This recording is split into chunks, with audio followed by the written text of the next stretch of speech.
Shit, man.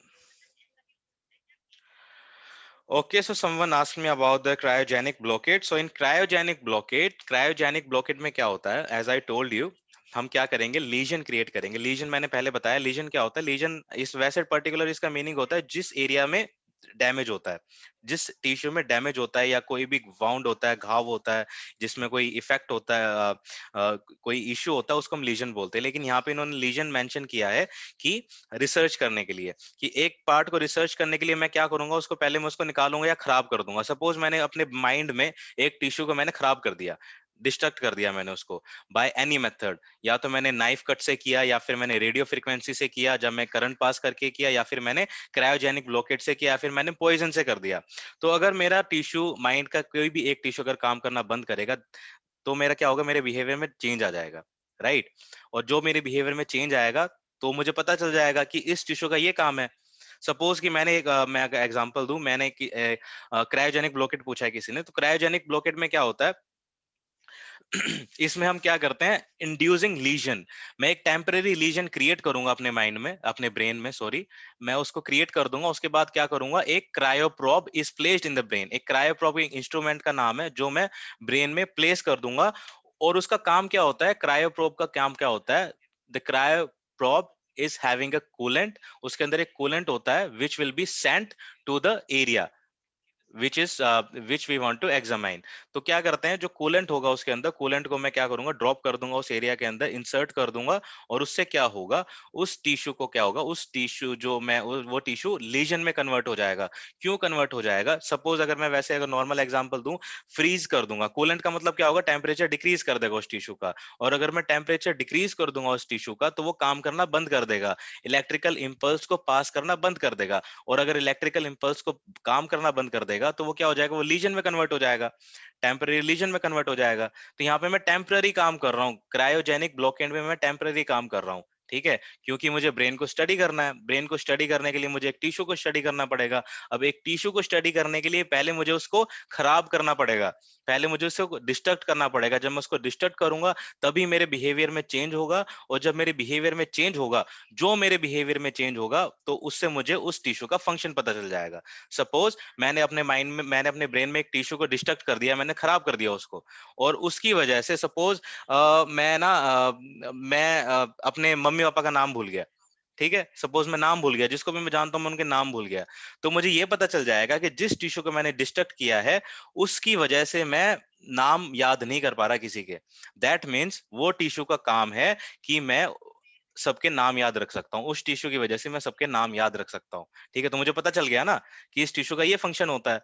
तो यही methods हम यहाँ पे पढ़ रहे हैं कि कैसे कैसे हम अलग अलग टिश्यूज को पढ़ेंगे, कैसे जानेंगे कि वो कैसे काम करते हैं और कैसे बिहेवियर को इफेक्ट करते हैं. सो क्रायोजेनिक ब्लॉकेट में मैंने बताया, हम एक कूलेंट को यूज करेंगे. कूलेंट को इंसर्ट करेंगे टिश्यू में, इंसर्ट करेंगे तो वो फंक्शन करना बंद कर देगा. और जब वो फंक्शन करना बंद कर देगा, तब हम रिसर्च करेंगे, जो बिहेवियर में चेंज आ जाएगा उसको रिसर्च करेंगे. आई होप इससे आपको समझ में आ गया होगा. पॉइजन में क्या करेंगे, पॉइजन में, नर्व पॉइजन में क्या करेंगे, हम एक पॉइजन डालेंगे, ठीक है, जो आपका या तो एस्काइनिक एसिड होगा या इबोटेनिक एसिड होगा. ये जो दो केमिकल्स हैं जो पॉइजन का काम करते हैं, इसको मैं क्या करूंगा, इससे भी मैं वही काम करूंगा जो मैंने क्रायोजेनिक ब्लॉकेड में किया था. लेकिन क्रायोजेनिक ब्लॉकेड में मैंने डिस्ट्रक्ट नहीं किया था, मैंने एक टेम्पररी उसको रोक दिया था काम करने से. कूलेंट मैंने डाल दिया, जब तक वो कूलेंट काम करेगा तब तक, जब तक वो कूलेंट वहां पे रहेगा तब तक वो टिश्यू काम नहीं करेगा, वो इलेक्ट्रिक इंपल्स को पास नहीं होने देगा, ठीक है. लेकिन मैं पॉइजन डाल दूंगा तो वो तो परमानेंट ही बंद हो जाएगा, ठीक है. तो यहाँ पे यही काम होता है, नर्व पॉइजन में यही काम होता है. So this chemical are inserted through a glass tube known as cannula. तो जो मैं पॉइजन में इंसर्ट करूंगा अपने टिश्यूज के लिए, वो कैन्यूला के थ्रू इंसर्ट करूंगा. And the destruction is only partial, the destruction is only partial, that is only the cell bodies are destroyed. So there is any change in the behaviour, then that can be attributed to the cell bodies. तो इससे मुझे वही same मुझे पता चल जाएगा कि कौन सा पार्ट डिस्ट्रॉय हुआ है और कैसे उसकी वजह से भी मेरे बिहेवियर में चेंजेस आ गए हैं. तो मुझे पता चल जाएगा कैसे वो फंक्शन कर रहा है. So that is the basic idea behind this method. तो गाइज एनी डाउट, या समझ में नहीं आ रहा हो? बहुत सारे लोगों को नहीं नहीं आ रहा नहीं होगा समझ में, सर। मुझे ऐसा लग रहा है, क्योंकि यहाँ पे सब कुछ नई नई चीजें हैं, बायोलॉजिकल टर्म्स इसमें यहाँ ना पे सर आ गए हैं नर्व बहुत सारे. पॉइजन जैसे का एक और बार समझा दो. कौन सा? nerve poison. नर्व पॉइजन में दोबारा बता देता हूँ, देखो, certain chemicals such as kainic acid, ibotenic acid are used as a nerve poison to create lesion in a particular area in the brain. यहाँ पे मैंने क्या किया है, एक मैंने पॉइजन का यूज किया है, इसे समझ लो, ठीक है। मैंने एक पॉइजन का यूज किया है, मैंने एक पर्टिकुलर एरिया में वो पॉइजन डाल दिया, जिससे वो टिश्यू ने काम करना बंद कर दिया। ये समझ में आ गया है ना? तो Yes, वो sir. टिश्यू ने काम करना बंद कर दिया, और वो टिश्यू काम करना बंद कर देगा जब, तो मेरे बिहेवियर में चेंज हो जाएगा। मेरे ब्रेन का कोई भी एक पार्ट को अगर मैं खराब कर दूंगा तो डेफिनेटली मेरे बिहेवियर में चेंज आएगा, राइट? तो जो बिहेवियर में चेंज आएगा उससे मुझे उस टिश्यू का मुझे फंक्शन पता चल जाएगा, राइट? तो पॉइजन में, नर पॉइजन में मैं पॉइजन का यूज कर रहा हूँ, क्रायोजेनिक ब्लॉकेड में मैंने कूलेंट का यूज किया था, नाइफ कट में मैंने उसको सर्जिकल जो इंस्ट्रूमेंट होते हैं उससे उसको काट के मैंने बाहर निकाल के फिर मैंने उसको स्टडी किया था, रेडियो फ्रीक्वेंसी से मैंने करंट पास किया था, फिर उसको स्टडी किया था, और उससे ऊपर वाला जो मेथड था एस्पायरेशन में, एस्पायरेशन में मैंने क्या किया था, एस्पायरेशन में भी इट इज इसमें भी मैंने क्या किया था, वही जो टिश्यू था Noodle. वो थिन नीडल से, थिन नीडल मैंने वहां पे यूज किया था, एक नीडल को मैंने यूज किया, उस नीडल से मैंने उस टिश्यू को बाहर निकाला और स्लाइड पे रख के मैंने उसको एग्जामिन किया। तो मैं सब पे क्या कर रहा हूँ, एक चीज सब में कॉमन है, क्या कॉमन है, कि मैं टिश्यू को रिसर्च कर रहा हूँ, ठीक है। अब टिश्यू को रिसर्च करने के लिए अलग अलग मेथड दे रखे हैं, या तो मैं फाइन ट्यूब का यूज कर लूं, फाइन ट्यूब का यूज करूंगा तो वो मेथड एस्पायरेशन हो जाएगा, करंट वाला मेथड यूज करूंगा तो वो रेडियो फ्रीक्वेंसी हो जाएगा, अगर मैं उसको काट के, नाइफ से अगर काट के मैं बाहर निकाल के स्टडी करूंगा तो वो मेरा नाइफ कट वाला मेथड हो जाएगा, अगर मैं कूलेंट का यूज करता हूं उसको डिस्ट्रक्ट करने के लिए टिश्यू को, then it will be your cryogenic blockade, and if I use poison in order to destruct the tissue, then it will be your nerve poison method. I hope it is. जैसे aspiration method में हमने fine needle use, hello Yes. Yes, tell Himanshu, me. जैसे aspiration method में fine needle use या हम्म aspiration method में जो fine needle use की है हमने, तो हम्म। उससे ब्रेन पे इफेक्ट नहीं पड़ेगा, मतलब भाई ये तो जैसे बाहर सर्जरी होती निकाल है। लेंगे उसको टिश्यू को। हाँ हाँ हाँ, वही तो हम स्टडी कर रहे हैं ना यार, वही तो हमको स्टडी करना है, ब्रेन पे इफेक्ट ही तो पड़ना चाहिए, ब्रेन पे इफेक्ट ही नहीं पड़ेगा तो मुझे पता कैसे चलेगा कि वो क्या काम कर रहा है, हम वही तो काम अच्छा, कर रहे हैं। ओके ओके, ठीक है, तो देखो दो चीज है, पहले तो मैं उस टिश्यू को, या ठीक तो है मैं ठीक टिश्यू है। को पढ़ लूं, या तो मैं टिश्यू को रिसर्च कर लूं कि वो टिश्यू क्या है, या फिर मैं उस टिश्यू को निकालने के बाद जो मेरे बिहेवियर में चेंजेस आ रहे हैं, या फिर मैं उसको रिसर्च कर लूं, राइट? अगर मैं टिश्यू को रिसर्च ठीक ठीक रिसर्च ठीक। करूंगा तो टिश्यू से मुझे ये पता चलेगा कि उसका स्ट्रक्चर ऐसा है, ठीक है, और वो ऐसे ऐसे, लेकिन उसकी फंक्शनिंग क्या है, उसकी वजह से मेरे बिहेवियर में क्या इफेक्ट आ रहा है, तो वो तो मुझे बिहेवियर से पता चलेगा, मेरे बिहेवियर में क्या क्या चेंज आ रहे हैं, वो मैंने टिश्यू को निकालने के बाद, राइट? ठीक है, सही है ना? तो मैं इसको ऐसे सिंपल वर्ड्स में ही समझाऊंगा। देखो अगर मैं अगर डिटेल में इसे बताऊं ना, एक तो पहली बात ये है कि भाई एग्जाम आने वाले हैं फरवरी में, इतना टाइम ना तो मेरे पास है ना तुम्हारे पास है। जुलाई वाले बच्चों के लिए मैं बता दूं, जो भी जुलाई वाले स्टूडेंट्स है, मैं दोबारा से सब स्टार्टिंग से जितने भी कोर्सेज है मैं स्टार्टिंग से पढ़ाऊंगा, और बहुत डिटेल में पढ़ाऊंगा, क्योंकि मुझे खुद पढ़ना है यार, ठीक है। मैं पूरा डिटेल में पढ़ाऊंगा, लेकिन अभी के लिए तो टाइम ही नहीं है, बिल्कुल भी टाइम नहीं है, क्योंकि 11 तारीख से तो पेपर ही है, 4 तारीख हो गई है आज, ठीक है। तो इसलिए मैं थोड़ा सा बस मैं ये कोशिश कर रहा हूँ कि आपको आइडिया दे दूं, है। आइडिया दे दूं आपको, कि आपको एग्जाम वैसे इस सर के ऊपर से ना जाए, ठीक है। और ज्यादा डिटेल में नहीं लेके जाऊंगा, ज्यादा हमें बायोलॉजी नहीं पढ़नी है, हमें डॉक्टर नहीं बनना है, बस मैं ये बताऊंगा कि हमारा बिहेवियर कैसे कैसे रिलेट कर रहा है इन सब चीजों से, ठीक है। अब नॉर्मल लैंग्वेज भी अगर आप सीख लोगे, अगर वो भी आप पेपर में ठीक। अगर लिख के आओगे तो आपको नंबर जरूर मिल जाएंगे अभी के लिए। बट फॉर जुलाई सेशन और उसके बाद के जितने भी सेशन वाले स्टूडेंट्स हैं, उनको मैं पूरा डिटेल में पढ़ाऊंगा, ठीक है। उसके बाद मैं नोट्स भी प्रोवाइड करूंगा और अच्छे से सेशन भी लूंगा, लेकिन अभी तो टाइम ही नहीं है गाइज, मेरे पास भी टाइम नहीं है, मेरा तो ऑफिस चल रहा है, मैं आपको अगर मैं सुनाऊं क्या, अभी देखो मीटिंग चल रही है मेरी मैं तो पूरा ही यार क्या बताऊं, चलो छोड़ो। सो गाइस, ये तो हो गए हमारे मेथड्स जो मैं यूज करूंगा ब्रेन को स्टडी करने के लिए। इसके अलावा हमारे पास मेथड्स आते हैं हिस्टोलॉजिकल मेथड्स, ठीक है। अभी तो हमने पढ़ा एस्पायरेशन, सॉरी ये एब्लेशन मेथड। एब्लेशन मेथड में मैं क्या कर रहा था, मैंने टिश्यू को बाहर निकाल के मैंने स्टडी किया है, ठीक है। कॉमन तो यही था ना, एब्लेशन मेथड में मैंने टिश्यू को बाहर निकाला और उसको फिर मैंने स्टडी किया, या तो मैंने टिश्यू को स्टडी किया या फिर मैंने बिहेवियर में जो चेंज आए हैं उसको स्टडी किया। ये मेरा हो गया ablation method. Now the second method is histological method. What is histological method?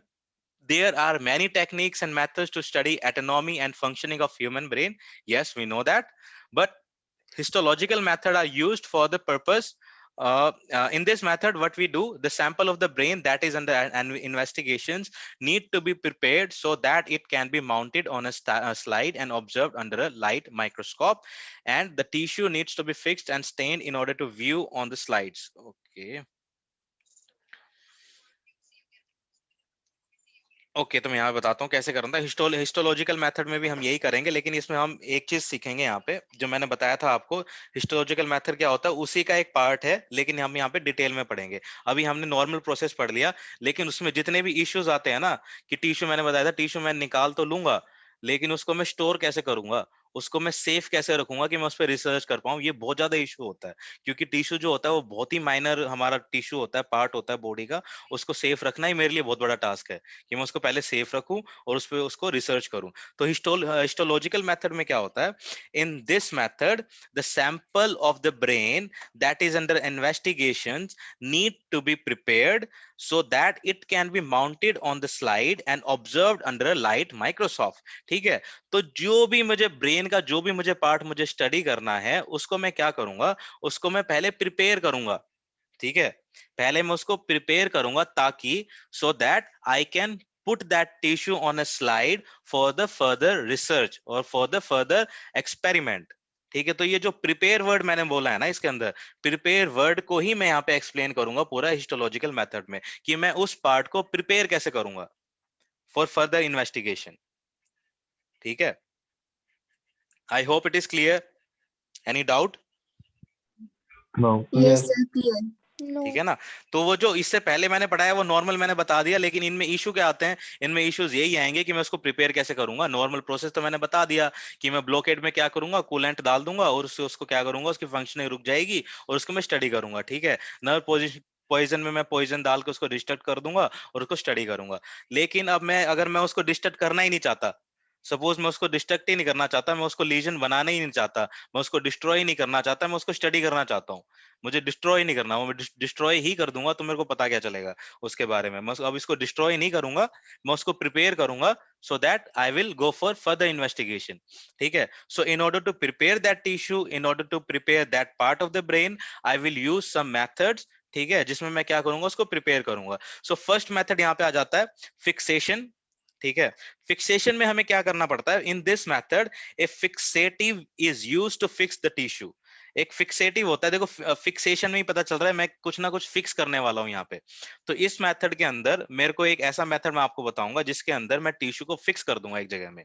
एक जगह पे टिश्यू को मैंने फिक्स कर दिया, अगर मैंने उसको फिक्स कर दिया और वो सही है, वो डिस्ट्रक्ट नहीं हुआ है, तो मैं उसको माइक्रोस्कोप से मैं उसको देखूंगा और फिर मैं उस पर रिसर्च करूंगा। ठीक है, तो माइक्रोस्कोप तो सबको पता ही होगा क्या होता है। हाँ जी। हाँ, ये Right, microscope and telescope। Microscope is an instrument which we use to observe the tiny particles। ठीक है, इन टेलीस्कोप हम क्या करते हैं, जो दूर वाले ऑब्जेक्ट्स होते हैं उनको देखते हैं, मून को देखने के सेलेस्टियल लिए, ऑब्जेक्ट। प्लैनेट्स को देखने के लिए। हाँ मैं जी। उनको मैं टेलीस्कोप यूज करूंगा, माइक्रोस्कोप में मैं वो चीजें देखता हूँ जो मुझे नॉर्मल आई से नहीं दिखाई देती हैं। ठीक है, so in this method a fixative is used to fix the tissue। This tissue is cleaned and dipped in a fixative solution। The most commonly used fixative is formalin। The fixative prevents autolysis and make the tissue hard, but still the tissue is not so hard to be cut using a microtome। अब देखो यहाँ पे बोल रहा है कि fixative क्या है, एक प्रोसेस है जिसके अंदर मैं क्या करूंगा, एक केमिकल को यूज करूंगा जिसका नाम है फॉर्मलिन। ठीक है, यहाँ पे मैं केमिकल को यूज करूंगा, उसका नाम है फॉर्मलिन, और पहले मैं उसको क्लीन करके इस फॉर्मलिन के अंदर डाल दूंगा उस टिश्यू को। ठीक है, तो फॉर्मलिन के अंदर डालूंगा तो उससे मुझे बेनिफिट क्या होगा, वो टिश्यू क्या हो जाएगा, वो टिश्यू हो जाएगा हार्ड। ठीक है, सॉफ्ट की जगह क्या हो जाएगा, वो हार्ड हो जाएगा। ठीक है, अब हार्ड तो हो गया, but still the tissue is not so hard to cut using a microtome. लेकिन वो इतना भी हार्ड नहीं है कि मैं उसको कट कर पाऊं एक माइक्रोटॉम से। अब माइक्रोटॉम क्या बला है, माइक्रोटॉम हमें तो नहीं पता क्या होता है। माइक्रोटॉम क्या होता है, microtome is a automatic slicing machine used in the microscopy to produce thin section of to fixed and embedded tissue for microscopic observation. ठीक है, तो ये क्या करता है माइक्रोटॉम? माइक्रोटॉम एक माइक्रोस्कोप के अंदर ये एक पार्ट लगाया जाता है जो क्या करता है उस टिश्यू को पार्ट्स में डिवाइड कर देता है, अलग अलग पार्ट्स में डिवाइड कर देता है, ताकि मैं उसके सेक्शन वाइज उसको स्टडी कर सकूं। ठीक है, ये होता है हमारा माइक्रोटॉम। तो जो मैं टिश्यू बोल रहा था, फिक्सेशन में हमने क्या किया, उस टिश्यू को मैंने डिप कर दिया एक सॉल्यूशन में जिसका नाम है फॉर्मेलिन। उसने उस टिश्यू को हार्ड कर दिया, लेकिन इतना ज्यादा हार्ड नहीं हुआ वो कि मैं उसको काट सकूं माइक्रोटॉम से और उसको सेक्शन वाइज मैं उसको स्टडी कर सकूं। ये नहीं कर सकता। Hence, the brain tissue is freezed so that the tissue become more hard and it is also used to stabilize neural tissue. अब मैंने उसको क्या किया, उसको और भी ज्यादा हार्ड करने के लिए मैंने उसको फ्रीज कर दिया और मैंने फिर उसको फर्दर इन्वेस्टिगेशन की। So what I did, basically I am trying to prepare that tissue for further investigation, right? तो मैं बस उस टिश्यू को प्रिपेयर कर रहा हूं यहाँ पे। तो फिक्सेशन में मैंने उसको प्रिपेयर किया with the help of a formalin liquid. ठीक है, जो फॉर्मेलिन सॉल्यूशन है उसकी मैंने हेल्प ली उस टिश्यू को हार्ड करने के लिए। ये मेरा हो गया फिक्सेशन। ठीक है, in the next method, the freezing method, the tissue needs to be frozen in order to be sliced. To freeze the tissue, it is dipped in a sugar solution and then put in a freezer. ठीक है, अब देखो यही इसका process है। Freezing में मतलब मैं उसको फ्रीज करने वाला हूँ। इतना ज्यादा फ्रीज कर दूंगा मैं उसको कि मैं उसके साथ कुछ भी करूं, उसको कहीं भी रखूं, मेरे को दिक्कत ना हो, वो टिश्यू खराब नहीं होगा, मैं उसको स्टडी कर पाऊंगा, फर्दर इन्वेस्टिगेशन कर पाऊंगा। So in this method the tissue needs to be frozen. मैं उसको फ्रोजन करूंगा ताकि in order to be sliced, उसको स्लाइस में काटने के लिए। टू फ्रीज द टिश्यू, उसको मैं